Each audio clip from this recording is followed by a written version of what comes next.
Today we mourn the lives of countless American soldiers who have been sacrificed on the fields of battle. Today, for the first time, we mourn the children of Gaza who are being sacrificed non-stop in a horrific genocide. Sacrificed, as children are forever sacrificed, the forgotten people of all wars. They have no voice on the world stage. Today, Americans of all persuasions speak out. Let us hear their voices, enabling the children of Gaza to be heard on the world stage.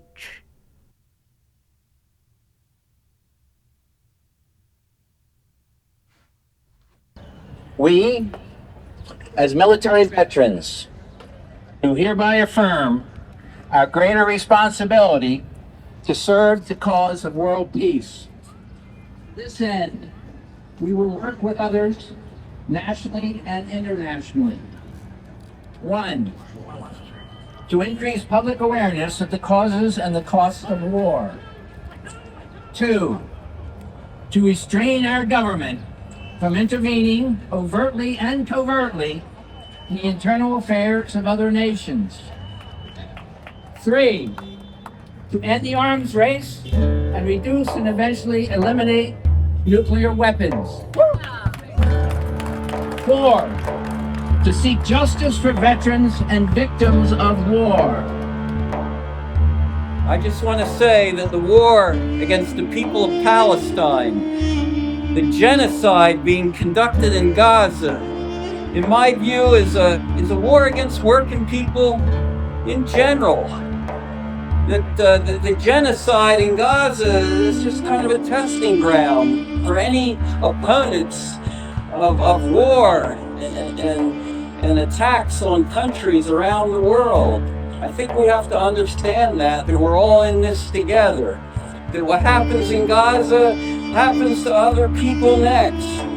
And it's also associated with the political repression that we're experiencing here in the United States, right here, when students are being thrown in jail for simply peacefully protesting. The force and the violence of the state is being used against them, and it will be used against us, all of us here down the road, if we don't organize and mobilize and oppose these beasts every step of the way. Thank you. Thank you. Thank you. Thank you, John. 2 years ago, I took an oath to support and defend the Constitution. I am a Coast Guard reservist, and I stand here as a resident of Boston who actually works in the building behind you. And I've had the privilege of befriending 2 kids from Gaza. Speak up. All right, thank you. I had the privilege of befriending 2 children from Gaza in the last year. One whose right leg was blown off, the other was burns all over his body, who were getting treatment here at Shriners. And I just want to thank you all for being here. I actually just walked by, coincidentally, I didn't know this was happening. I was just at the USS Constitution, thinking about my responsibility as a enlisted service member to my country. And I believe in America first. I believe this war is unjust. I believe I have an obligation first and foremost before God Almighty to say something against it, and that's why I'm here. So thank you all. Thank you. People in Gaza are living in an outdoor prison. They didn't choose to be in a place where they would be targeted. They're locked into a place where they are being targeted, where almost every home is destroyed, almost every university, almost every hospital is. People we all know are starving, and without the most basic things, water, medicine, food. And it's a life of over 500 days of continual torment. Anyways, the latest news that's blowing my mind it was on Democracy Now, and I believe the head of the UN Health Department was mentioning that, and this was Thursday, that 14,000 babies would starve in 4 days. 4 days. Shame! 14,000 babies! I mean, where are we? Can you believe it? 14,000 babies are dying in 4 days with nothing in the media. We gotta be louder, but we gotta do more. This is just mind-blowing what's happening. So I just keep saying that number 14,000 babies. God. Yes, my name is Ken. I'm a veteran of foreign war, and I've seen the horrors of it firsthand. I've lost friends, I've lost family, I've lost loved ones, but we were sent to a war zone.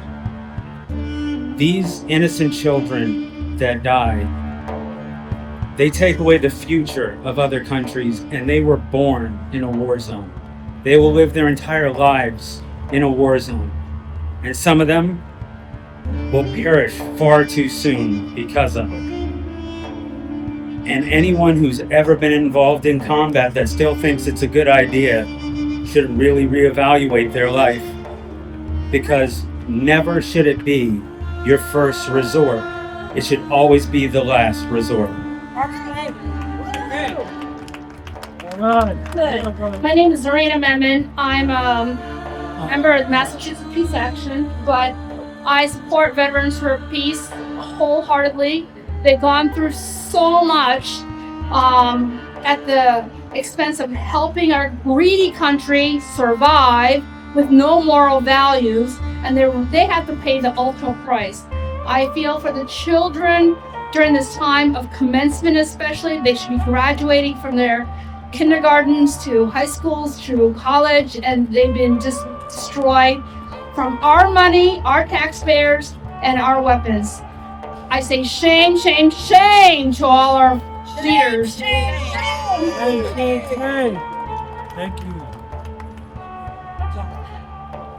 I'm Susan McLucas, and I want to talk about the children of Gaza, as well as grown-ups actually have a right to live too.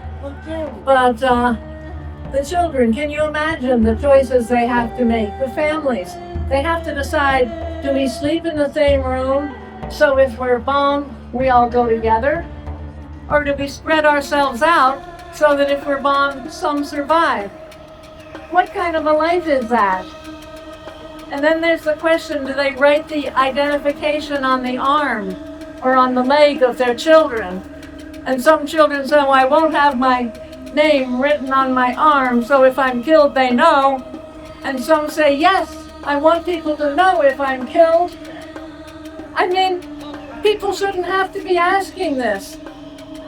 Kids who are 5, 10 years old, they should be learning good values like share the swing set and, share your toys, and don't make fun of people instead of wondering if they're going to survive the day. So I say we have to, I know you all agree with me, but please, we have to make our government stop giving any money to Israel. Yes, right on. My name is Fawaz Abu Sharik. I was born in Gaza. My father is from Ashkelon and my mother is from Jerusalem. So I represent all sides of the problem in Palestine over the years. And I'm preaching to the choir here, so I'm not going to go repeating what others said. The things I would like to point out here is what we all been hearing about lately, about the foundation that is going to bring supposedly food to Gaza. And I like to bring it up now because beside the fact that United Nations refused to work with them because it's not partial and it's just another step in the colonization, the worst part about it, and it's not going to work because people have to walk 15 kilometers to have food so they can walk back another 15 kilometers so they can cook it if they can cook it and keep going forward. We saw genocide by bombs. We saw genocide by, bombing hospitals, schools. We saw the genocide going in many directions. Anyways, I'm not gonna make this long on you. All I would like from all of you to do is to keep doing what we are doing. We need to keep demonstrating. We need to keep walking. We need to keep posting. We need to keep every form. We need to keep breathing and be good, because our existence is our biggest part of our resistance. We need to keep doing all that, and eventually, history taught us, eventually we will win. From Turtle Island, in solidarity for a free world, starting with a free Palestine. How many people here have children? My children are both from a third world country. Right? When I hear that word, I think of my children. I think of all children. So it's very important for us to really get a handle on this. When you hear collateral damage, that's the inhumanization of human beings, mostly women and children. And it's very painful. So I really want you, before you leave today, to go and look at these pictures. Look at John's pictures back here. Look at those pictures over there. Just don't look at them. See them. Please see them, because they represent collateral damage. And that's what our bombs are doing in Gaza. And we need to continue to resist that and bring this to an end. As was mentioned earlier, I served in one of those campaigns in Vietnam where millions of people, hundreds of thousands of children were slaughtered. And that wasn't the first. In Korea, there were at least 3 million killed. And the Air Force commander at the time said they'd run out of targets. No more schools to bomb, no more hospitals, no more buildings. Millions of people, the whole society, forced underground by the actions of our government. The children of Palestine die in a bedlam of cries and pain, in despair, lamentations, screams, exploding ordnance, buildings falling around them. And I cannot imagine what other sounds of bedlam. They lie starving, wounded, without much medicine, if any. Their eyes, at first shocked by the pain and torment, desperately seeking outside for help, are eventually sucked into the vortex of pain.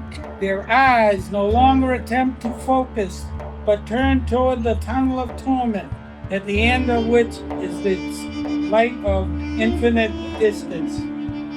The body count in Gaza is not even close to what is really going on.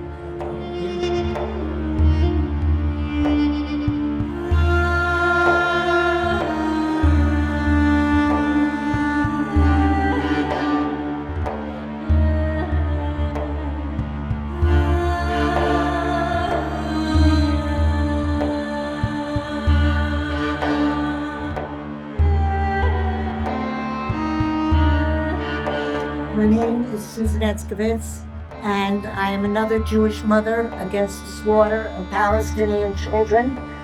What is being done in the name of Jews is a disaster, a lie.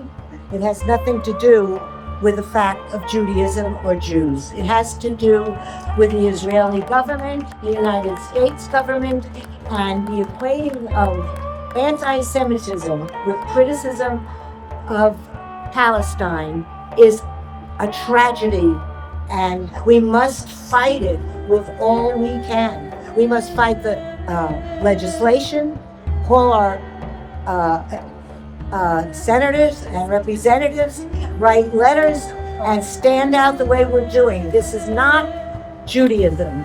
This is fascism, Nazism, or whatever you want to call it. And we must fight it at every turn and be here like we are and be on the side of justice and freedom for Palestinians and all colonized, genocided people. Thank you. The murder of children is non-debatable and non-negotiable. The adult world who has brought us to this genocide, they're debating every day. They're negotiating. Cannot debate or negotiate the murder of children. Think how ridiculous that would be. Hang on, hang on. The murder of children is non-debatable and non-negotiable.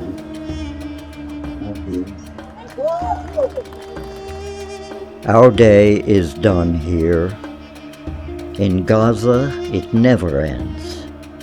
The nightmare continues, designed, perfected, and delivered. The perfect genocide by American and Israeli governments. To be pitied for their obsessive, vengeful cruelty. The voices of Gaza children shall ring out, poignant, powerful, compassionate. The murder of children is non-debatable and non-negotiable.